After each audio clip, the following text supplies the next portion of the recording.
거룩하신 하나님, 하나님 말씀 앞에 선다는 것은 항상 두렵고 떨리며 동시에 절망하고 고통스럽고 매우 힘겨운 일입니다. 어떤 사람은 말씀을 듣는 것이나 주의를 지키는 것이 일상의 한 날처럼 아무렇지도 않게 습관적으로 또 무감각한 일인지도 모르겠습니다만, 그러나 저에게는 하나님의 심판의 날처럼 다가오는 절박한 날이 바로 오늘입니다.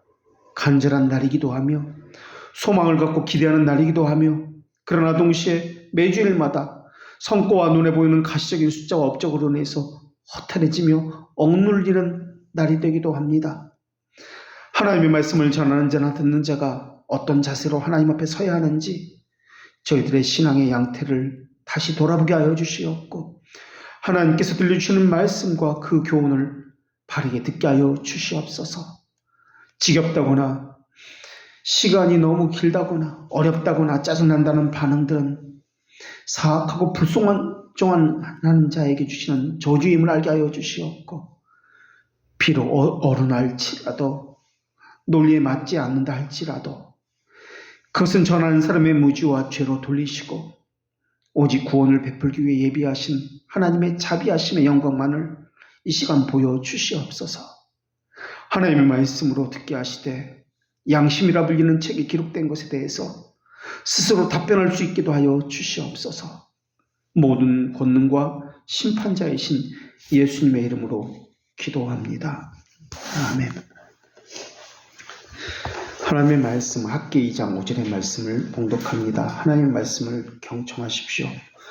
너희가 애굽에서 나올 때 내가 너희와 언약한 말과 나의 영이 계속해서 너희 가운데 머물러 있나니 너희는 두려워하지 말지어다. 아멘. 오늘 본문의 키워드는 언약이라는 단어입니다. 우리는 이 언약이라는 단어를 생각할 때 자기가 생각해 놓은 어떤 틀, 어떤 개념에 머물러서는 안 된다는 것을 전제하고 싶습니다. 그러니까 언약이 말하고자 하는 그 원형이 있습니다. 이것을 찾아야 함을 지금 말씀드리고 있는 것입니다. 그래서 오늘은 언약이 어떤 형태로 그때그때마다 드러나는지를 살펴보고자 합니다. 그리고 결론적으로 말씀드리면 이 언약이라는 말은 사실 언약이라는 말 대신에 우리는 고정관념이 있습니다. 언약하면 이것이다는, 이 언약이라는 말 대신에 성전이라는 말을 넣어도 좋습니다. 또는 안식이라는 말을 넣어도 좋습니다. 제사라는 단어를 넣어 바꿔서 이야기해도 좋습니다. 이 단어들이 말하고자 하는 것이 있습니다. 이것이 무엇인지를 오늘 살필 때, 첫째는 이 단어들이 말하고자 하는 것은 참여라는 말입니다. 그리고 둘째는 이 단어들이 말하고자 하는 것은 연합이라는 말입니다. 그러니까 나 혼자 개인이 참여한다는 말이 아니라 우리가 모두 함께, 우리 한 공동체라는 개념으로 이곳에 참여해야 한다는 말입니다.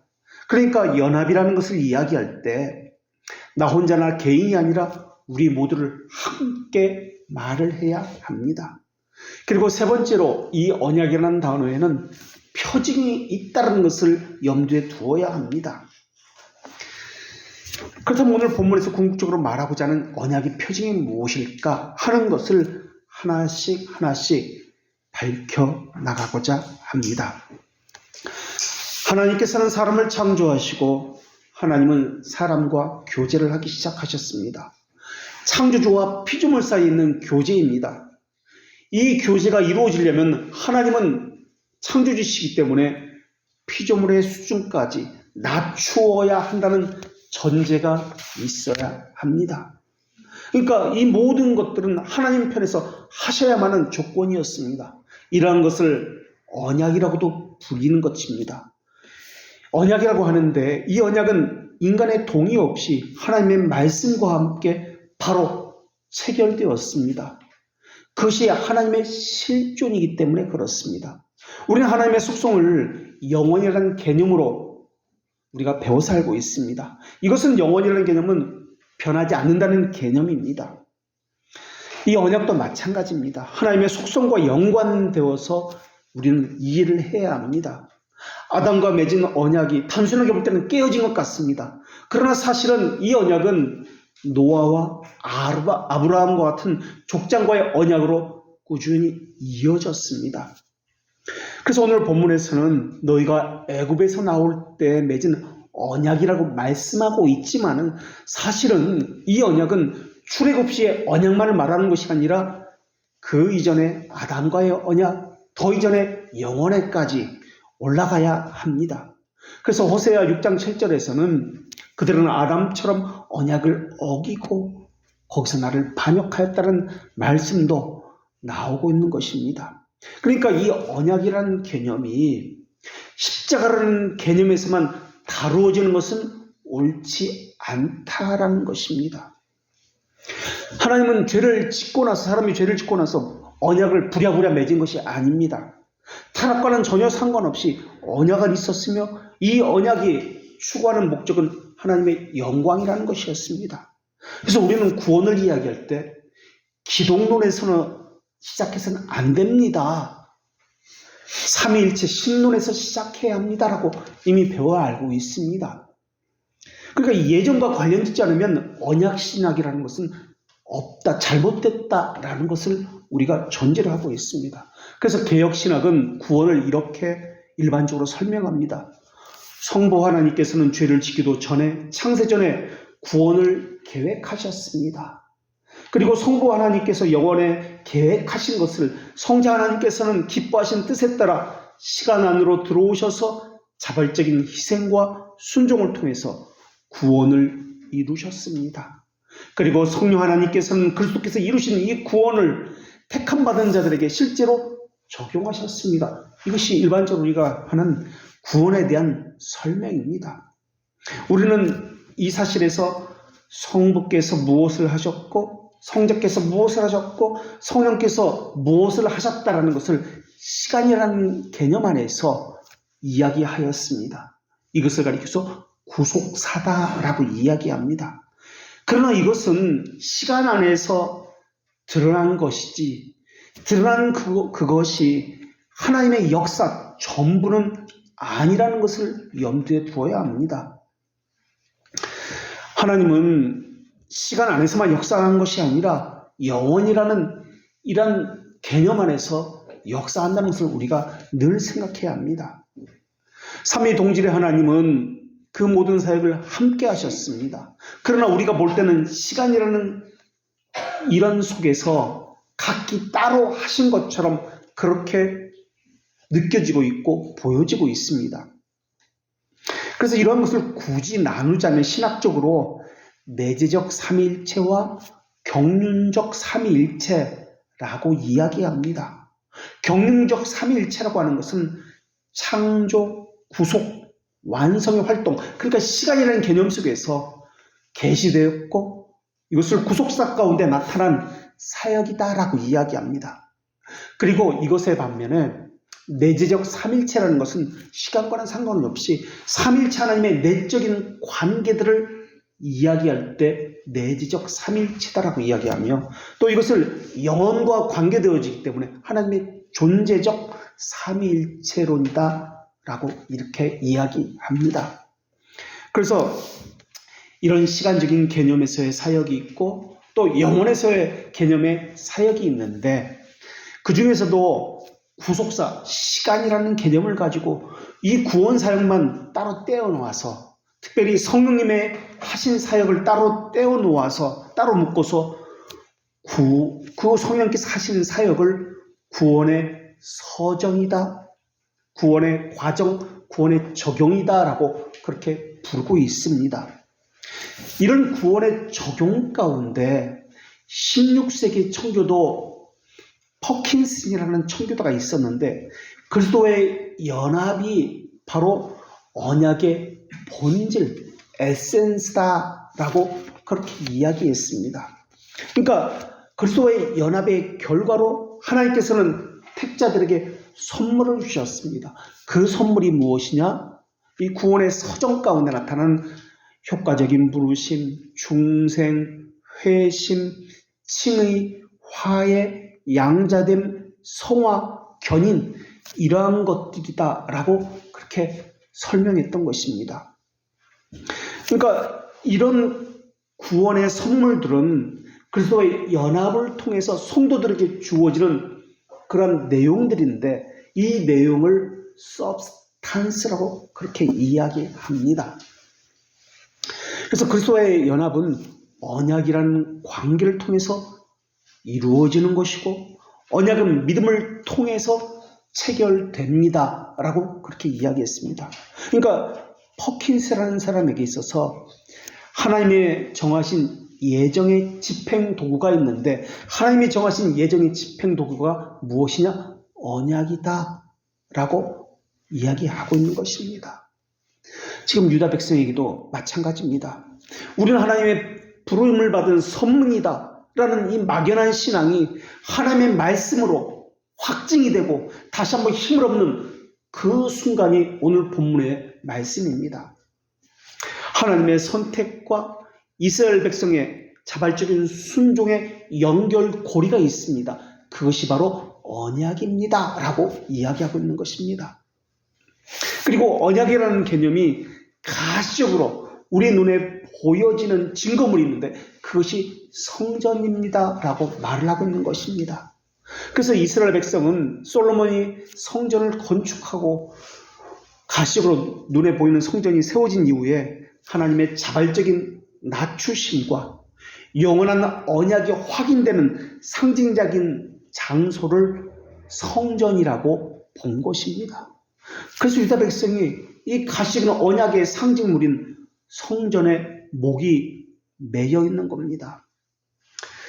그러나 구약시대에 언약의 상징은 고정되어 있는 것이 아니었습니다. 시대에 따라 상황에 따라 하나님의 언약으로 상징되어지는 이 표현되는 것들이 각기 달랐다는 것을 우리는 알아야 합니다.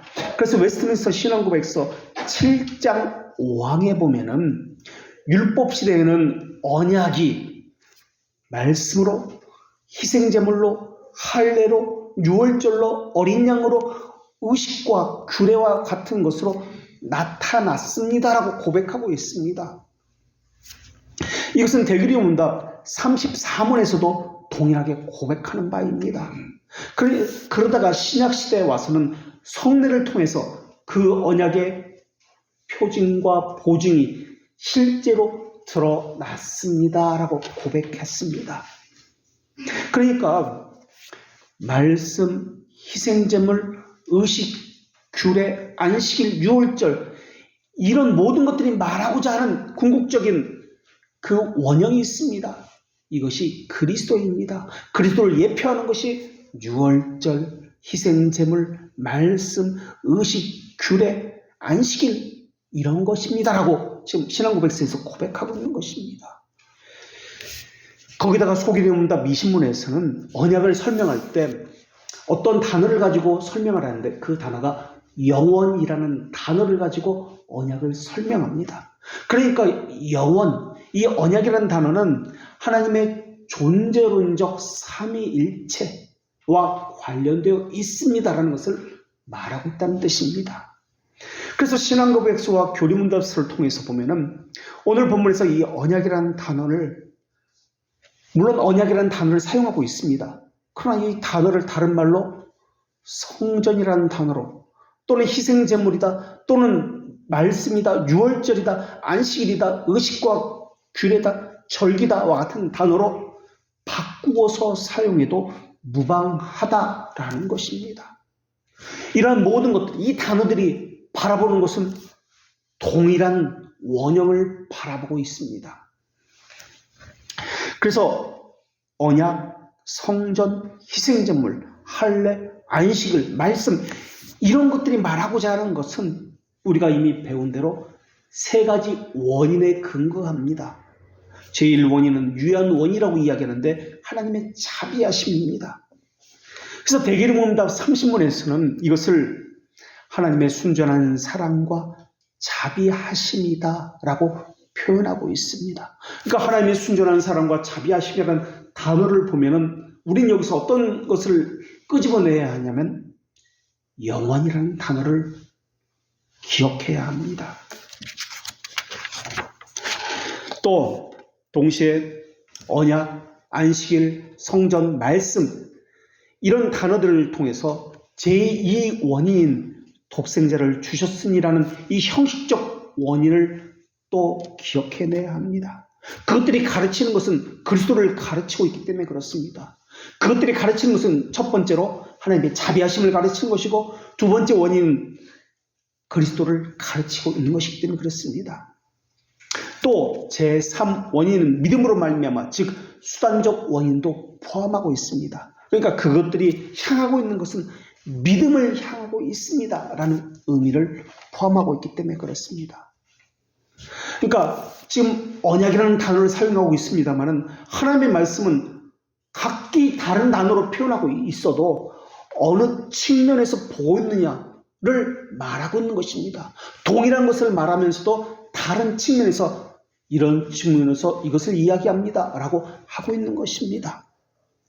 우리는 국가를 정의할 때 일반적으로 이런 정의를 내리는데 공통된 역사와 문화를 지닌 사람들이 특정한 지역에 모인 대규모 집합체다라고 정의를 내리고 있습니다. 그러니까 한마디로 말해서 국가는 결합과 공통점이 있습니다라는 것이 핵심입니다. 결합과 공통점이 있습니다. 그럼 국가를 이루고 있는 민족을 이루고 있는 유다 백성에게 공통점이 무엇이고 그들을 결합하게 하는 것이 무엇입니까? 그들을 결합하게 하는 것은 언약입니다. 그들은 동일한 성령 안에서 동일한 주를 믿고 있고 동일한 믿음의 내용을 가졌습니다 라고 할 수 있습니다. 그래서 하나님이 그들을 부르셨습니다 라는 이 단어를 라틴어로 콩그레 가치오라고 이야기합니다. 하나님께서 그들을 부르셨기 때문에 나왔습니다라는 거죠. 그 다음 하나님께서 부르심에 응답해서 그들이 한 장소에 함께 모였습니다. 함께 모였다는 것을 코에투스라고 이야기합니다. 하나님께서 부르셔서 나왔습니다. 콩그레 같지요. 하나님께서 부르셨기 때문에 우리는 한 장소에 함께 모였습니다. 코에투스. 이 두 단어가 바로 교회를 이야기하는 단어입니다. 이 언약은 하나로 결속하게 하는 것이 있습니다. 연합된 한 몸이 되게 합니다. 그래서 하나님께서는 고린도전서 10장 3절에서 이렇게 말씀하셨습니다. 모두가 다 모세에게 속하여 다 구름과 바다에서 세례를 받고 모두가 다 구름과 바다에서 세례를 받고 다 같은 신령한 음식을 먹으며 다 같은 신령한 음료를 마셨으니 이는 그들이 따르는 신령한 반석으로부터 마셨음에 그 반석은 곧 그리스도시라. 모두가 다 같이라는 단어가 계속해서 반복되고 있습니다. 다 같이 모두가 다라는 이 개념이 바로 결속과 공통점이라는 말이기도 합니다. 그래서 결속과 공통점이라는 것은 이런 개념은 국가뿐만 아니라 교회라는 개념에도 그대로 적용됩니다. 그러나 우리가 여기서 또한 알아야 될 것은 같은 지역이 있다고 한 장소에 모두가 있다고 모두 같은 국민이라고 이야기할 수 없다는 것입니다. 교회도 마찬가지입니다. 같은 교회에 다닌다 할지라도 같은 예배에 참석한다 할지라도 그 교회에 결속되지 않은 사람도 있습니다 라는 것을 이야기하고 있는 것입니다. 우리가 이 언약이라는 단어는 히브리어로 베리트라는 단어를 사용합니다. 그런데 이 언약은 이 독일어로는 우리 축구 분데스리가 할 때 그 앞에 단어 분트라는 단어가 있는데 이 단어가 언약이라는 단어입니다. 네덜란드어는 본트라는 단어입니다. 본트, 독일어와 네덜란드 비슷하니까 본트라는 단어입니다. 그래서 이런 본트라는 단어는 베리트라는 단어, 이 의미를 좀 더 명확하게 드러내지만은 영어로는 히브리어의 베리트라는 단어를 정확하게 살려내지 못합니다. 영어로는 언약이라는 단어가 오히려 카버넌트라는 단어보다 본드라는 단어가 더 잘 어울립니다. 왜냐하면 본드는 묶다, 결속하다 그런 개념을 가진 단어이기 때문에 그렇습니다. 그래서 영어 카버넌트라는 단어는 라틴어 콤베니네라는 단어에서 파생된 단어입니다. 콤베니레라는 단어인데요. 여기서 접두사 CO는 함께라는 뜻입니다. 그리고 커버넌트의 버넌트는 오다라는 뜻입니다. 그러니까 커버넌트는 이 단어가 함께 오다라는 의미입니다. 함께 오다, 함께 모였다. 이 단어는 교회를 정의할 때도 먼저 말씀드린 대로 사용된 단어입니다. 그래서 교회를 다른 말로 언약 공동체입니다 라고도 이야기합니다. 참고로 접두사가 코가 아니라 CO가 아니라 CON, 콘이라고 이야기하면 이 단어는 투게더, 함께라는 단어가 아니라 완전히 completely라는 단어가 됩니다. 완전이라는 단어, completely라는 단어가 됩니다. 완전히 오다, CON이라는 단어가 앞에 붙으면 완전히 오다는 뜻입니다. 그러니까 속세와 완전히 끊어버리고 오다라는 겁니다. 그래서 이 단어는 CON이 붙은 이 단어는 수도사에게 사용됩니다. 수도사가 되려면 세속과 완전히 끊고 오십시오 라고 사용하는 단어입니다. 자, 이 언약이라는 단어는 하나님의 은혜와 인간의 자발적인 순종과 의무를 가질 수 있도록 묶어주는, 결속시켜주는 고리다라는 의미가 달려 있습니다. 그러니까 이 언약이라는 것은 결속, 결합이라는 의미, 연합이라는 의미가 있기 때문에 서로가 서로에게 쌍무적 성격이 있습니다 라는 것을 알 수 있습니다. 쌍무적이라는 의미는 하나님과 인간관계에 결속이 있습니다. 교인과 교인 관계에 결속이 있습니다. 교회와 교회의 관계에 결속이 있습니다 라는 말입니다. 그러니까 서로가 서로에게 어떤 관계를 맺고 있느냐, 묻고 있는 것이 언약입니다. 그러니까 언약이라는 것은 나만 이런 개념이 아닙니다. 주기도문에서 하늘에 계신 우리 아버지라고 할 때 우리라는 개념을 가지고 있습니다. 우리의 아버지입니다. 나의 아버지가 아니라 우리의 아버지입니다. 나만 생각하는 것이 아니라 큰 우리를 생각해야 됩니다. 그게 보편교회라는 개념입니다. 하나님은 출애굽 백성에게 언약을 맺으셨고 동일한 자비하심을 가졌습니다. 동일한 표징을 보여주셨는데 그 동일한 자비하심, 동일한 언약, 동일한 표징이 오늘 유대 백성에게도 동일하게 나타납니다라고 말씀하고 있습니다. 그리고 출애굽의 언약이 지금 학계시대 유대 백성에게까지 동일하게 이어지고 있습니다라고 말씀하고 있는 겁니다. 출애굽 시에 이스라엘은 다 같이 한 세례를 받았습니다. 그런데 이같이 다 같이 한 세례를 받게 하신 것은 자기들이 받은 이 세례의 특권을 가지고 다른 사람보다 더 우리가 우월하다는 생각을 막으려는 뜻도 있습니다. 왜냐하면 다 같이라는 것은 동등하다는 그런 개념이기 때문에 그렇습니다. 그런데 유대 백성에게는 한 세례를 받았다는 것을 가지고 우월의식을 가지고 특권의식을 가지고 하나님 앞에 나아갔습니다. 우리는 성전을 가졌다. 우리는 다른 민족과는 다르게 안식일을 지킨다. 이러한 행위의 우월성으로 드러났던 것입니다. 마치 개혁교회를 다닌다는 것이 우월감을 준다라고 다른 사람과는 다르다고 여기는 사람과 마찬가지입니다. 물론 이런 것들은 자랑할 만합니다. 그러나 이것을 가지고 하나님 앞에 나아가면 안 되는 것입니다. 개혁교회라는 이름을 붙였지만은 개혁교회가 아닌 곳도 있습니다. 개혁교회라고 부르진 않지만은 개혁교회도 있습니다. 그 신자도 마찬가지입니다. 자기는 개혁신앙을 가졌다고 말을 하지만은 개혁신앙이 아닌 경우도 있고 개혁신앙을 가졌다고 말을 하지 않지만은 개혁신앙을 가진 사람도 있기 때문에 그렇습니다. 내가 거룩하다, 경건하다, 다른 사람보다 더 많이 한다. 이것은 구원의 조건이 될 수가 없습니다. 그래서 하나님은 요한복음 6장 49절에서 너희 조상들은 광야에서 만나를 먹었어도 죽었거니와 라고 말씀하고 있습니다. 그들은 특별한 이적을 체험한 사람들입니다. 하늘에서 주시는 만나를 먹었던 사람입니다. 그런데 다른 사람들처럼 죽었다라고 말씀하고 있습니다. 만나라는 말을 성전이라는 말로 바꿔도 좋습니다. 할례라는 말로 바꿔도 좋고 개혁교회에 다닌다는 말로 바꿔도 좋습니다. 이런 것은 특권의식을 이야기할 수 있는 것들이 아니다라는 것입니다. 어떤 가식인 표직이나 상징을 가지고 말해도 좋습니다. 너희 조상들은 만나를 먹었어도 죽었거니와라는 것을 성전을 놓고 표현해 볼게요. 보겠습니다.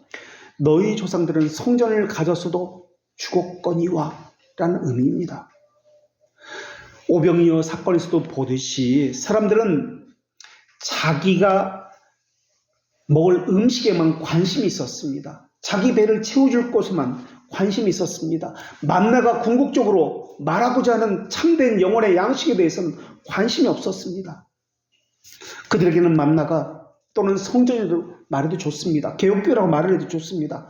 자기를 고통스럽게 하는 육적인 배고픔을 채워주는 처방 외에는 아무것도 아니었습니다. 자기 필요를 채워주는 신앙, 이러한 것을 신학적으로 빈 곳을 채우시는 하나님을 믿는 신앙이다라고 이야기합니다. 이런 거짓 신앙이 계속되어 왔습니다. 이 용어가 등장한 것은 20세기의 철학에서였습니다. 이 용어는 스코틀랜드의 헨리 드루먼드라는 사람이 만든 단어입니다. 그리고 히틀러를 암살했던 본헤퍼도 이와 비슷한 표현을 사용하였습니다. 빈 곳을 채우시는 하나님. 답답하고 힘들면 하나님을 찾는데 6일 동안 우리는 힘써 일하다가 그 다음에는 쉬면서 하나님을 찾는다는 개념입니다. 평소에는 자기가 할 일을 합니다. 집중할 것이 있을 때는 하나님을 찾지 않습니다. 그러나 자신이 무언가 허전하고 빈 곳이 있다고 느껴질 때 나머지를 빈 곳을 하나님으로 인해서 체험을 받는다는 철학입니다. 바른 신앙을 가졌다면 나의 빈 곳을 찾는 신앙이 아니라 하나님이 어떤 분야에 관심을 가지게 됩니다. 빈 곳을 채우시는 하나님이라는 이 철학을 가진 사람들은 하나님의 어떤 분야에 관심을 갖는 것이 아니라 내가 지금 필요로 하는 것이 무엇이냐에 관심을 갖습니다. 그래서 이러한 사람들은 아무리 종교적인 열심이 있다 할지라도 자기 필요를 위해서 하나님을 찾고 있을 뿐입니다. 사실 그들에게는 하나님이 아니어도 상관이 없습니다. 내 필요만 채워주면 상관이 없기 때문에 그렇습니다. 그것이 돌이든 금이든 내가 하나님이라 부르면 그것이 무엇이든 하나님이 되기 때문에 그렇습니다. 정신적인 안정을 하나님이라 불러도 좋고 어떤 사람을 하나님이라 불러도 좋습니다. 내가 원하는 것, 그것이 물질적인 것이든 정신적인 것이든 그것이 채워지기만 하면 된다는 이러한 철학, 이것이 빈 곳을 채우시는 하나님이라는 그러한 신앙입니다. 내가 필요할 때 그분을 찾는 것. 구약 선지자들의 말을 빌자면 이런 신앙은 영적인 간음입니다. 하나님의 부르심에 응답하는 것이 예배입니다. 우리가 원하는 신앙, 우리가 원하는 방법, 우리가 원하는 장소에서 하나님께 예배드리는 것이 아닙니다. 하나님께서 원하시는, 무엇을 원하시는지 역사적으로, 신학적으로, 성경적으로 실제로 살펴서 순종하는 것이 신앙이고 예배입니다. 그런 순종이 전제된 다음에 예배의 형식들로 그 다음에 채우고 예배 의식들이 세워지고 예배를 드리는 장소인 성전이 건축되어져야 합니다. 그러나 사람들은 그렇지 않습니다. 다시 말하면 빈 곳을 채우신 하나님을 찾고 있습니다. 이스라엘 백성들이 지금까지 해왔던 문제가 바로 이런 문제였는지도 모르겠습니다. 배가 고프기 때문에, 적들이 있기 때문에, 자유가 없기 때문에, 내가 약하기 때문에 필요로 합니다. 하나님과의 관계에 있어서 그 중심은 항상 자기의 필요였습니다. 우리는 어떤 하나님을 섬기고 있습니까? 분명한 언어로, 명사로, 형용사로, 부사로 아주 분명하게 구술할 수 있어야 합니다. 어떤 사람들처럼 겉껍데기만 가지고 말하는 것은 신앙이 아닙니다. 유다 백성들은 성전이라는 할례라는 안식을 지킨다는 율법이라는 겉껍데기가 중요한 줄 알았습니다. 그 안에 담긴 본질인 알맹이는 보지 못했습니다. 형식과 껍데기만 가지고 가시적 성정만 붙들고 있었습니다. 유다 백성들은 자신의 필요에 의해서 성전이 건축되어야 한다고 생각했는지도 모르겠습니다. 그러나 그들이 관심을 가져야 되는 것은 성전 건축이 아니라 어떤 하나님이냐에 관심을 가져야 했습니다. 성전이 말하고자 하는 그 원역에 대해서 관심을 가져야 했습니다. 그들은 만나에 관심을 갖는 것이 아니라 만나가 말하고자 하는 것에 관심을 가져야 했습니다. 출애굽도 마찬가지고 성전도 마찬가지입니다. 성전이라는 가시적인 것을 붙들고 있어야 할 것이 아니라 성전이 말하고자 하는 그 언약의 본질을 붙들어야 했습니다. 육적 할례가 중요한 것이 아니라 영적 할례가 중요한 것처럼 말입니다. 하나님께서 하늘에서 만나를 내려주신 것은 단순히 그들의 배고픈 필요를 채워주시는 것이 물론 없는 것은 아니지만 그것보다도 영적인 비밀을 내려주려고 하셨던 것입니다. 그것은 예수 그리스도 안에서 누리는 영적인 생명입니다. 이런 영적 언약은 족장시대나 이스라엘 백성에게 그리고 우리에게도 동일하게 공유되어야 하는 것입니다. 왜냐하면 그들의 신앙이나 오늘 우리의 신앙이나 동일하기 때문에 그렇습니다. 그래서 하나님의 백성은 그가 누구이든 어느 시대를 살든 언약으로 결속되어 있습니다. 아벨이나 노아나 아브라함이나 다윗이나 그 이후의 선지자나 신약 백성이나 누구나 동일합니다. 그렇다면 우리는 이런 의문을 가질 수 있습니다. 유다 백성에게는 한계가 있었지 않습니까? 하나님의 진노를 받은 것이 있었지 않습니까? 그들에게 죄도 있었기 때문에 그런 거 아닙니까? 오늘 본문에서는 하나님께서는 언약을 말씀하시면서 동일했다라고 이야기합니다. 그런데 이 언약이 결속되어진 것이 아니라 한계가 있었다는 것은 깨어진 것 아닙니까? 끊어진 것 아닙니까? 하나님의 언약이 영원부터 있었다면 죄들의 용서도, 언약이라는 개념은 죄들의 용서를 포함하고 있으니까 죄들의 용서도 이미 영원부터 있었던 것 아닙니까? 왜 하나님은 모든 것을 용서하신다고 해놓고 한죄라는 것을 통해서 진노하신 것입니까? 물론 그렇습니다. 그러나 죄들의 용서는 예수 그리스도의 구속의 사역으로 이루어지는 것이기 때문에 그렇습니다. 그것이 구약 성도든 신약의 성도이든 마찬가지입니다. 구약의 백성과 신약의 백성의 차이는 단지 그림자를 붙들면서 오실 메시아를 바라보느냐 아니면 오신 메시아를 바라보느냐의 차이 이외에는 없습니다. 죄들의 용서에 대한 약속은 옛 언약에도 이미 존재하고 있었습니다. 예레미야도 옛 언약 아래에서 죄들의 용서함을 부정하지 않았습니다. 이를테면 시편 32편 5절이나 이사야 6장 6절과 같은 말씀의 경우도 그렇습니다. 시편 32편 5절의 말씀을 이렇습니다. 내가 이르기를 내 허물을 여호와께 자복하리라 하고 주께 내 죄를 아뢰고 내 죄악을 숨기지 아니하였더니 곧 주께서 내 죄악을 사하셨나이다. 구약시대의 죄들의 용서는 제사를 통한 제사 제도와 함께 묶여 있었습니다. 그러니까 죄들의 용서는 제사 제도와 함께 결속되어 있었습니다. 묶여 있다는 말 주의하십시오. 묶였다는 말은 분토라 불리는 언약을 이야기합니다. 하나님은 성전에서 행해지는 제사 제도를 통해서만 죄들을 용서하셨습니다. 제사와 죄들의 용서가 함께 묶여 있었다. 언약되었다라는 의미입니다. 마치 성전과 유다 백성의 삶이 함께 묶여 있었던 것처럼 말입니다. 그런데 예레미야 31장 34절에서는 새 언약을 말씀하면서 죄들의 용서는 말씀하고 있는데 제사, 제도는 더 이상 언급하지 않습니다. 예레미야 31장 34절의 말씀은 이렇습니다. 그들이 다시는 각기 이웃과 형제를 가리켜 이르기를 너는 여호와를 알라 하지 아니하리니 이는 작은 자부터 큰 자까지 다 나를 알기 때문이라. 내가 그들의 악행을 사하고 다시는 그 죄를 기억하지 아니하리라. 이 말씀은 히브리서에서도 다시 한번 나오는 말씀입니다마는 하나님을 알기 때문에 악행을 사하고 죄를 기억하지 않겠다라고 말씀하고 있습니다. 이게 무슨 말씀일까요? 하나님을 아는 것과 죄들의 용서를 받는 것이 무슨 상관이 있을까요? 구약시대에는 죄들의 용서를 받으려면 제사를 드려야만 합니다. 그런데 하나님을 안다라고 지금 예레미야는 표현하고 있습니다.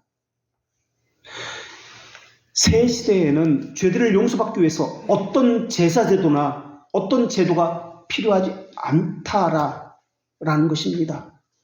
하나님을 알기만 하면 된다라고 이야기합니다. 죄를 기억하지 않는다는 것은 죄들을 용서했다는 의미입니다. 그런데 이 모든 조건, 죄들의 용서의 조건이 하나님을 알기 때문이다라고 말씀하고 있습니다.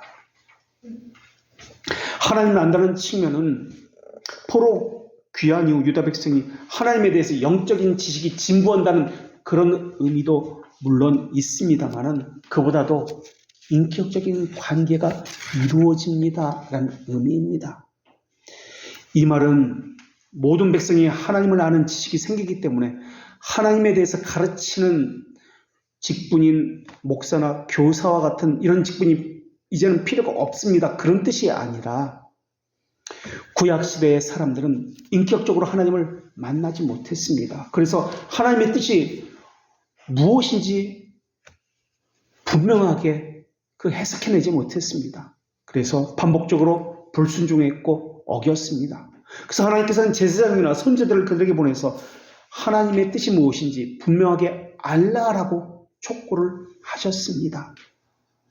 여기서 안다라는 이 단어는 예레미야가 하나님을 안다라고 할 때 이 안다라는 단어는 지적인 암이나 눈에 보이는 현상, 피상적인 알을 말하는 것이 아닙니다. 인격적이고 체험적이고 본질적인 확실한 알을 말할 때 사용되는 단어가 여기서 말하는 안다입니다. 이를테면 전쟁이 벌어지는 그 장소에 내가 군의로 지금 참전해 있습니다. 아니면 사람이 계속 죽어가는 현장에서 시체와 시체 사이를 누르면서 피난처를 찾아 헤매고 있습니다. 그래서 전쟁이 얼마나 참혹하고 무서운지 안다 할 때 그러한 개념에 안다는 개념입니다. 그러니까 하나님을 안다는 것은 단순히 지적인 개념이 아닙니다. 하나님이 어떤 분인지 경험하여 아는 것을 이야기합니다. 한순간 번쩍이는 충동적인 벼락과 같은 알을 이야기하지 않습니다. 하나님의 예를 들어서 선하심을 안다라고 할 때 설교 시간에 하나님의 선하심이라는 말을 들었다고 아는 것이 아닙니다. 책에서 읽은 것도 아니고 도서관에서 연구해서 알아낸 것도 아닙니다. 성경은 그런 것을 암이라고 아는 것이라고 말하고 있지 않습니다. 전쟁터에서 몸으로 자기가 직접 체험한 것처럼 지속적인 반복을 통해서 확실하고 확고한 지식으로 자리 잡아서 누가 뭐라 할지라도 소망에 관한 분명한 증언을 할 수 있는 것을 성경에선 알미다, 지식이다라고 이야기합니다. 그렇게 살아보지 않고는 그것을 하나님의 지식이다 할 수가 없는 알을 이야기합니다. 이것을 우리를 향한 부성애를 아는 지식이다라고 이야기합니다. 이게 믿음의 정의입니다. 그런 의미로 하나님을 알기 때문에 더 이상 그들의 죄를 기억하지 않겠다라는 것이 예레미야가 전한 새 언약입니다. 예레미야의 이 본문은 일체적으로는 포로 귀환 이후의 백성들에게 향하는 말씀입니다. 그러니까 포로 귀환 이후에 지금 오늘 본문의 학기시대의 백성들에 향한 말씀이 예레미야 선지자의 말씀입니다. 죄의 문제를 해결받고 하나님과 화평하게 된다라는 그런 예언의 말씀이 예레미야의 말씀입니다. 그러면서 궁극적으로 동시에 새 언약의 기초를 놓으신 예수 그리스도를 그 구속을 예언하는 말씀이기도 합니다. 이처럼 세상을 사랑하사 구속의 새 원인에 의해서 그들을 의롭게 해 주신다는 의미이기도 합니다. 이러한 구속사역은 칭의는 그리고 송아를 불필요한 것으로 만들지 않습니다. 송아의 궁극적인 목적은 하나님의 형상을 회복하는 것입니다. 그래서 하나님의 그리스도의 장성한 분량에까지 자라가는 것입니다. 그러니까 장성한 분량에까지 자라가야 한다라는 말의 의미는 온전한 사람이 없습니다라는 것을 전제로 합니다. 그 누구도 온전한 사람이 없습니다. 온전한 사람이 있었다면 장성한 분량에까지 자라가라는 말씀도 없었을 것입니다. 그런데 늘 우리는 온전한 사람, 완전한 사람이 있다는 것을 전제로 합니다. 완전한 교회가 있는 것처럼, 온전한 교회가 있는 것처럼 그러한 사람을 찾아다니고 그러한 교회를 찾아다닙니다. 그렇지 않습니다. 하나님은 부족하기에 만들어 가시는 분이십니다. 우리는 너희와 다르다 하면서 나는 너희와 함께 할 수 없다라고 완전을 말하면서 따로 떨어져 나간 사람들이 교회사에 많이 나옵니다. 이러한 사람들을 분파주의자라고 이야기합니다. 이들은 이단으로 정죄받은 사람들입니다. 우리 생각으로는 거룩하게 사는 것, 경건하게 사는 것이 어떻게 이단으로 정죄받을 일입니까? 라고 생각합니다마는 그렇지 않습니다. 이들은 그것을 가지고 하나님께 나아갔기 때문에 그렇습니다. 초대교회 노바티아누스가 그랬고 도나투스파가 그러했습니다. 중세시대에는 카타르파가 그러했고 알비파가 그러했습니다. 그리고 제세례파가 그러했습니다. 우리는 너희들과 달라. 우리는 거룩함으로 우리들만의 공동체를 꾸릴 거야. 타락한 세속과 관계를 끊어버린 수도원 운동이 또한 그랬습니다. 그들은 얼마나 경건하게 살려고 했는지, 얼마나 열정적이었는지 모릅니다. 오리게네스도 그런 사람 중에 한 사람이었습니다.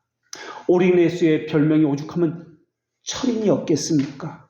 사람들을 보기에는 지식적으로도 그렇고 금욕적으로도 그렇고 어느 부분 하나 빠진 것이 없던 사람이 오리게네스였습니다. 그런데 이 오리게네스의 사상이 수도원 운동을 낳았습니다. 그리고 중세시대에 엄청난 영향을 끼쳐서 스콜라주의를 만들어냈습니다. 그리고 지금도 각 교회마다 이 오리게네스의 사상이 활발하게 움직이고 있습니다. 성경에서 말하는 참된 의, 거룩은 그런 것이 아닙니다. 자신의 죄인됨을 고백하며 하나님 앞에 손들고 나와 예수 그리스도의 의를 붙드는 것이 참된 의요 거룩입니다. 의라는 것은 하나님 앞에 올바른 지위를 갖는 것을 의라고 이야기하고, 거룩이라는 것은 하나님에서 구별되는 것을 거룩이라고 이야기합니다. 하나님께서는 처음 사람 아담에게 생기를 불어넣어 주심으로써 하나님과 살아있는 교제를 갖게 하셨습니다. 하나님의 형상으로 만들어졌다라고 할 때 이 형상에 일반적으로 의와 거룩으로 만들어졌다라는 것을 이야기합니다. 그러니까 하나님과의 교제는 의와 거룩이 바탕이 되는 교제였습니다. 그러니까 언약은 의와 거룩이 전제가 된다는 말입니다. 성전이든 안식일이든 의식이든 언약이란 개념은 모든 곳에서 의와 거룩이 바탕이 됩니다 라는 것을 전제로 하고 있습니다. 그러나 이스라엘을 언약으로부터 또는 안식일, 할례, 성전으로부터 의를 분리시켜냈습니다. 그들이 붙드는 것은 거룩과 의가 아니라 성전이라는 가시적인 것, 할례라는 가시적인 것, 안식일을 지킨다는 이 가시적인 겉껍데기에 불과했던 것입니다. 이것이 이스라엘의 죄였습니다. 이스라엘의 죄는 하나님의 진노를 초래했습니다. 그러니까 그들의 죄는 성전을 붙든 것이라기보다는 할례를 행했다고 안식을 지켰다는 이런 것을 죄라고 말하기보다는 의와 거룩에 반대되는 개념을 행한 것을 죄라고 하는 것입니다. 그러다가 예레미야가 예언한 대로 포로 귀환한 백성들에게는 오늘 본문의 백성들에게 보이는 것처럼 하나님과 화목해 하는 일들이 나타납니다. 그리고 죄를 다시는 기억하지 않는다는 언약이 성취되는 일들이 나타납니다. 죄들의 용서는 하나님께서 주시는 큰 복이었습니다. 물론 예레미야의 예언의 궁극적 성취는 예수 그리스도의 예서입니다.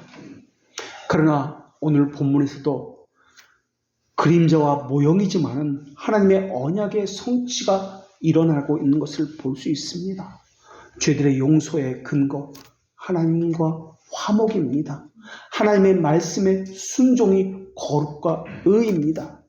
성전 건축은 사실은 가식인 겁니다. 중요한 것은 그것이 아니라 그 안에 드러난 순종과 거룩과 의입니다. 성전 건축을 하나님께서 허락하셨습니다. 왜 성전 건축을 허락하셨습니까? 죄들의 용서가 있었다는 것을 전제로 하기 때문에 그렇습니다. 신약 성경에 보면은 서기관과 예수님의 논쟁하는 장면이 나옵니다. 그 논쟁의 중심은 예수님이 죄들을 용서하신 것에 있습니다. 헬라어로 보면 이 언약이라는 단어는 디아데케라는 단어를 사용합니다. 이 디아데케라는 단어는 유언이라는 단어입니다. 유언은 어떤 사람의 죽음을 의미하는 단어입니다. 그래서 성경에서 디아데케, 이 신약에서의 언약이라는 개념은 예수님의 죽음과 관련되어집니다. 그래서 히브리서 9장 16절에서 하나님은 이렇게 말씀하십니다. 유언은 유언한 자가 죽어야 되나니 유언은 그 사람이 죽은 후에야 유효한즉 유언한 자가 살아있는 동안에는 효력이 없느니라. 그러면서 15절에서 또 이렇게 말씀하십니다. 이로 말미암아 죽어야 효력이 있다라고 말씀하시면서 이로 말미암아 그는 새 언약의 중보자시니 이는 첫 언약 때의 범한죄에서 속량하려고 죽으사 부르심을 입은 자로 하여금 영원한 기업의 약속을 얻게 하려 하시니라 라고 이야기합니다. 이것을 오늘 본문에 적용해 보겠습니다. 유다 백성의 불순종, 첫 언약 때, 물론 첫 언약의 범한 죄는 아담의 범죄를 이야기합니다만 오늘 본문에 한정 지어보면 유다 백성의 불순종과 관련지어집니다. 처음에 그들은 하나님 말씀에 불순종했습니다. 집안에 일이 있어서, 내가 할 일이 있어서 자기 집을 완벽하게 짓는 일에만 몰두했습니다. 그들이 바벨론 포로에서 왜 해방되었는지 다 잊어버리고 있었습니다. 그런데 하나님께서는 그러한 불순종에 대해서 그들의 죄들을 사면하시고 다시 관계를 회복하신 것입니다. 그런 이후 학개서에는 유다 백성이 우상 숭배를 했다는 기록이 나오지 않습니다. 물론 포로 귀한 이후라도 완전한 회복과 완전한 치료는 없습니다. 새 언약에 관한 예언은 훨씬 더 근원적이고 성취되어야 하기 때문에 그렇습니다. 그러나 예레미야 선지자가 예언한 이 때는 근시적으로는 바벨론 포로 귀환 이후, 그러니까 지금 학계 시대를 이야기하고 근원적으로는 예수 그리스도를 통해 이루어질 것을 바라보고 있는 것입니다. 그러니까 예레미야 예언은 새 언약이라는 개념은 두 가지를 이야기하고 있습니다. 하나는 지금 학계 시대의 이 백성들의 하나님과의 관계의 모습, 그리고 두 번째는 예수 그리스도를 통해서 이루어질 그 회복의 모습을 이야기합니다. 예수님께서는 최후의 만찬에 포도주를 가리켜서 새 언약의 피를 상징한다고 말씀해 주셨습니다. 이 말씀은 십자가의 죽으심으로, 피를 흘리심으로 선제들이 예언한 소망의 시대, 죄들의 용서의 시대가 시작된다는 것을 말씀하고 있는 것입니다. 그래서 예수님은 이 잔은 내 피로 세운 새 언약이다 라고 말씀해 주셨습니다. 다른 곳에서는 이것은 나의 피, 곧 언약의 피니라 라고 말씀하면서 제자들에게 잔을 나눠주셨습니다. 떡과 포도주를 나눠주신 것은 죄들의 용서에 관한 말씀입니다. 이 언약의 피라고 하실 때 이 말씀은 출애굽기 24장 8절에서 모세와 이스라엘 백성의 언약 체결식에도 나오는 말씀이기도 합니다. 모세가 그 피를 가지고 백성에게 뿌리매 이르되 이는 여호와께서 이 모든 말씀에 대하여 너희와 세우신 언약의 피니라. 그러니까 신약시대 예수님의 성만찬에서 말씀하신 새 언약의 피다라는 말씀은 모세시대에 이스라엘 백성과 세우신 언약의 피다의 연장선상에 있다라는 것입니다. 동일하다는 것입니다. 이번엔 떡입니다. 하나님은 레위기 24장 8절에서 이렇게 명령하셨습니다. 안식일마다 이 떡을 여호와 앞에 항상 진설할지니 이는 이스라엘 자손을 위한 것이요 영원한 언약이니라. 떡을 여호와 앞에 진설하는 것, 이것을 영원한 언약이라고 말씀하셨습니다. 그런데 예수님께서도 최후의 만찬에 예수님께서 세우신 언약의 떡을 말씀하고 있습니다. 그 떡을 여호와 앞에 진설해야 했습니다. 마치 언약의 떡인 예수 그리스도를 통해서 하나님께 나아가듯이 말입니다. 또 하나님께서는 언약의 두 돌판을 주신 이후에 출애굽기 31장 16절에서 이렇게 말씀하셨습니다. 이스라엘이 안식일을 지켜서 그것을 대대로 영원한 언약을 삼을 것이니, 하나님의 신에서는 언약에서는 안식일을 지키는 것을 영원한 언약을 지키는 것이라고 말씀해 주셨습니다. 그래서 예수님은 다시 이것을 가지고 안식일의 주인은 바로 자신이다라고 말씀하셨습니다. 그러면서 동시에 하나님은 규례를 멸시하고 이러한 하나님의 법들을 싫어하고 하나님의 계명을 지키지 않는 것은 하나님의 언약을 배신하는 자라고 레위기 26장 15절에서 말씀해 주셨습니다. 지금 우리는 이렇게 영원한 언약이라는 것이 무엇인지를 성경을 통해서 살펴봤습니다. 어느 때는 언약의 표적은 할례다. 어느 때는 안식일이다. 이것이 영원한 언약이다라고 말씀했습니다. 또 어느 때는 성전이다. 영원한 언약이다라고 말씀하고 있습니다. 어느 때는 피다. 이게 영원한 언약이다. 어느 때는 떡을 진설하는 것이다. 떡이다. 영원한 언약이다라고 말씀하고 있습니다. 근데 영원한 언약이면 바뀌지 않아야 되는 거 아닙니까? 근데 지금 물질적인 것, 가시적인 것은 수시로 지금 바뀌고 있습니다. 왜냐하면 그것은 표징과 그림자였기 때문에 그렇습니다. 하나님은 그것들이 다 파괴되었습니다. 성전이 파괴되었습니다. 그런데도 영원한 언약이라고 말씀하셨다는 것입니다. 그리고 예수님께서는 성만찬을 베푸면서 영원히 기억하라고 말씀하셨습니다. 영원히 기념할 언약이라고 말씀하시면서 말입니다. 그러니까 중요한 것은 성전이라는 가시적인 것, 안식이라는 것, 할례라는 것, 떡이라는 것, 피라는 것, 이것이 중요한 것이 아니다라는 것입니다. 이 언약이 말하고자 하는 궁극적인 것이, 이 영원한 언약이 무엇을 말하냐, 이것이 중요하다라는 것입니다. 떡과 잔을 마신다는 것은 하나님의 언약에 결속되어서 하나님의 나라에 참여한다, 동참한다는 의미를 가지고 있습니다. 그래서 하나님은 신명기 29장 12절에서 이렇게 말씀하셨습니다. 내 하나님 여호와의 언약에 참여하며 또 내 하나님 여호와께서 오늘 내게 맹세하에 참여하라라는 단어를 두 번 반복하셨습니다.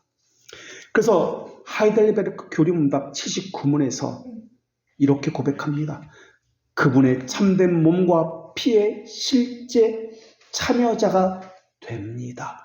참여자가 됩니다.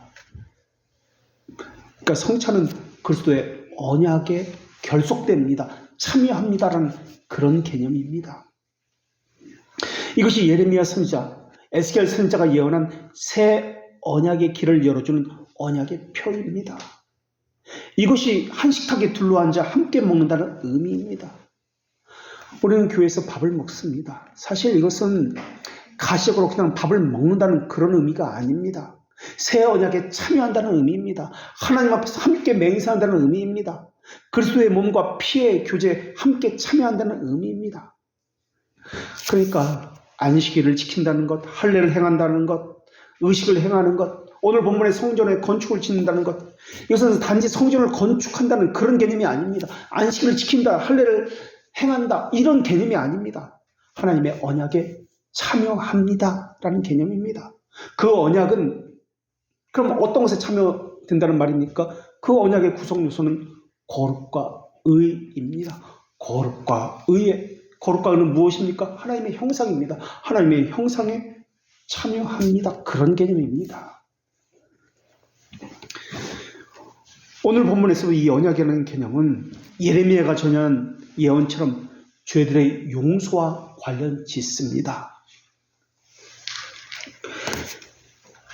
그리고 죄들의 용서가 있었기 때문에 하나님의 은혜와 함께 합니다. 라는 의미도 들어 있습니다. 성전은 가시적인 제도들 또는 제사는 하나님의 나라에 참여하기 위해서는 죄의 문제가 먼저 해결되어야 합니다라는 것을 전제를 하고 있습니다. 죄의 문제는 그리스도의 살과 필요로 합니다라는 것을 전제로 합니다. 그래서 성전은 반드시 세 가지 것이 있어야 됩니다. 제사를 드리는 그 희생 제물이 있어야 합니다. 그리고 제사장이 있어야 합니다. 그리고 하나님의 말씀이 보증하는 그 의식이 있어야 합니다. 그래서 히브리서 8장 6절에서는 이렇게 하나님께서 말씀하십니다. 그러나 이제 그는 더 아름다운 직분을 얻으셨으니 이는 그가 더 좋은 약속으로 세우신 더 좋은 언약의 중보자시라. 더 좋은 직분. 그리고 8장 9절부터 11절에서 하나님은 또 이렇게 말씀하셨습니다. 오늘 본문과 비교해보면 이게 선명해집니다. 또 주께서 이르시기를 이 언약은 내가 그들의 열조의 손을 잡고 애굽 땅에서 인도하여 내던 날에 그들과 맺은 언약과 같지 아니하도다. 그들은 내 언약 안에 머물러 있지 아니하므로 내가 그들을 돌보지 아니하였도다. 또 주께서 이르시되 그날 후에 내가 이스라엘 집과 맺은 언약은 이것이니 내가 그들의 생각에 두고 그들의 마음을 이것을 기록하리라. 나는 그들에게 하나님이 되고 그들은 내 백성이 되리라. 또 각각 자기 나라 사람과 각각 자기 형제를 가리켜 이르기를 주를 알라 하지 아니할 것은 그들이 작은 자로부터 큰 자까지 다 나를 암이러라. 자, 보십시오. 히브리서 8장 9절에서 11절. 이 본문은 지금 구약의 어떤 구절을 다시 인용하고 있습니까? 신명기의 그 모세와 맺은 언약, 예레미야의 언약, 에스겔의 언약, 이것을 다 합쳐가지고 히브리서에서 지금 말씀하고 있습니다. 그러면서 하나님은 8절에서 히브리서 8장 8절에서 또 이렇게 말씀하셨습니다. 그들의 잘못을 지적하여 말씀하시되 주께서 이르시되 볼지어다 날이 이르니 내가 이스라엘 집과 유다 집과 더불어 새 언약을 맺으리라. 이 새 언약은 무엇입니까? 예수 그리스도의 죽음을 이야기하는, 그것을 통한 죄들의 용서를 이야기하는 그 언약입니다. 율법의 파괴로 인한 저주로부터 구원을 받는 언약을 이야기합니다. 그러니까 예수님께서 흘리신 이 계약의 피는 새 계약을 세우는 동시에 옛 언약의 저주로부터 해방되는 그러한 언약입니다. 그리스도가 율법에 불순종하던 유대 백성의 자리를 대신했습니다. 그렇다면 새 언약에 누가 참여할 것인가? 라는 문제가 나옵니다. 그러니까 구약교회의 성격을 무엇으로 정의하느냐? 이 문제가 나옵니다. 아담 언약, 노아 언약, 아브라함 언약, 다윗 언약과 같은 것은 하나님의 한 사람과 맺은 언약입니다. 그러나 이 언약은 본질적으로 대표성을 띈 언약입니다. 아담이 개인적으로 하나님과 언약을 맺었습니다만은 그 언약은 온 인류를 대표하는 언약이었습니다. 노아와 아브라함의 언약도 한 개인과 하나님 맺은 언약이었지만 그들의 후손을 대표하는 그러한 언약이었습니다. 언약을 맺은 당사자가 개인이라고 그 개인이 책임집니까? 아닙니다. 그 언약은 그 결속된 언약 공동체를 대표하는 자격으로서 하나님과 맺은 언약이기 때문에 그 언약의 효력은 그 개인만이 아니라 그 후손에게까지 미칩니다. 라는 의미입니다. 그 본문의 그 언약이 오늘 본문에서도 지속성이 있게 지금까지 학계시대까지 연장되어 왔습니다라고 이야기합니다.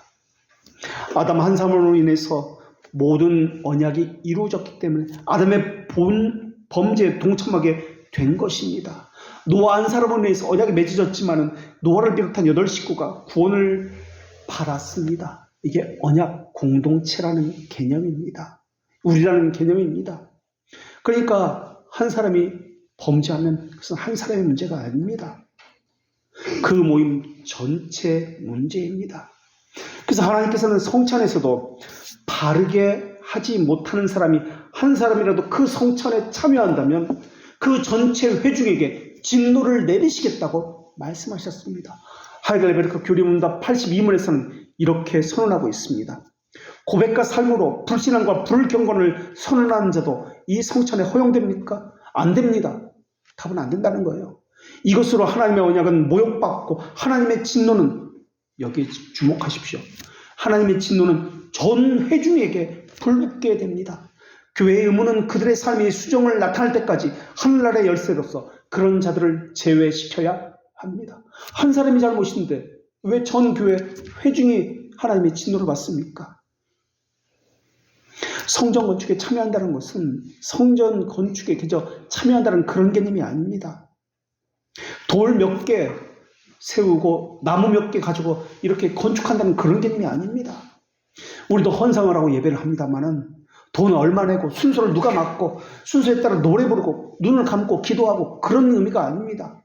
순서 가운데 성경을 읽는 것이나 헌상을 가져오는 것이나 이 모든 것은 대표성을 가졌다는 의미입니다.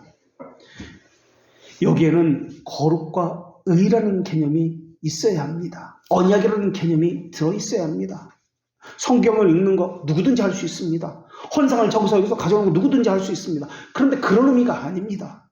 한 사람이 잘못되면 전체가 잘못되는 것입니다. 그런 의미입니다. 내가 못하면 다른 사람이 하겠지. 그런 개념이 아닙니다. 이것을 볼 때 이스라엘이라는 구약교회는 한 사람으로 인해서 전체 영향을 미친 것을 알 수 있습니다. 신약에서도 마찬가지입니다. 예수님으로 인해서 전체 영향을 미친 것처럼 말입니다. 언약을 대표하는 한 사람이 의해서 그 후손에게 동일하게 그 언약의 참여자가 됩니다. 그리고 그 언약의 효력의 범위에 들어가게 됩니다. 그러나 그 새 언약의 구성원은 육적 이스라엘이 아니라 영적인 이스라엘입니다. 육적인 가족, 민족의 단위는 더 이상 하나님과 사람 사이에 이루어지는 구원의 근거가 될 수 없습니다. 언약에 참여하고 언약에서 떨어지지 않도록 하시는 것은 성령께서 하시는 일입니다. 새 언약에 참여한 자는 구원의 은사를 성령님으로부터 구원의 선물을 받은 사람입니다. 그래서 성경에서는 성령님을 향해서 구원의 보증이 되시는 분, 부활의 보증이 되시는 분이라고 그렇게 고백하고 있습니다. 더구나 이 새 언약은 사람이 개인의 내적인 거룩, 갱신을 이야기하지 않습니다. 연합된 다른 지체와 함께 그 공동체와 함께 하나님의 신적인 속성에 참여하는 것을 이야기하고 있습니다. 그래서 새 언약은 회복이지만 동시에 성령님께서 한 몸, 한 공동체, 함께하는 우리를 이야기하고 있습니다. 언약에는 표징이 있었습니다. 노아 언약에는 무지개라는 표징, 아브라함 언약에는 할례라는 표징, 시내산 언약에는 안식이라는 표징이 있었습니다. 그리고 새 언약의 표징으로서 영원한 약속의 보증이신 성령님이라는 보증이 있습니다.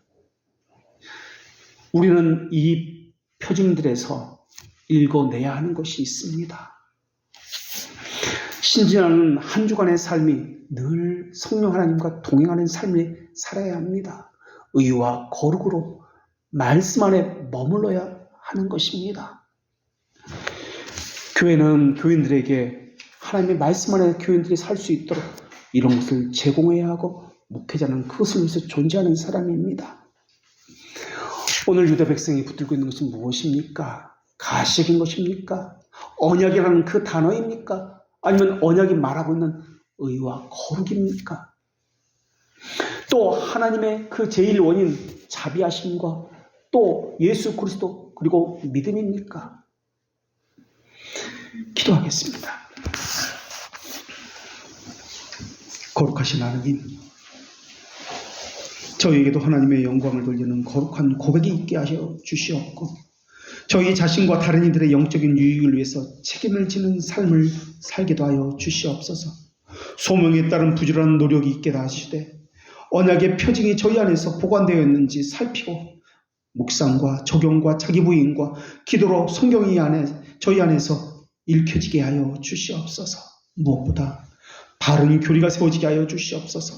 사람이 만든 가시적인 것이나 문자나 또는 형식과 또한 이러한 것들에 매이지 않게 하여 주시옵고, 비록 저희는 신실함이 없을지라도 주는 항상 미쁘시나니 자기를 부인하실 수 없는 하나님의 거룩한 이름에 합당한 영광이 하나님께서 함께 하시는 이 교회에 있게 하여 주시옵소서.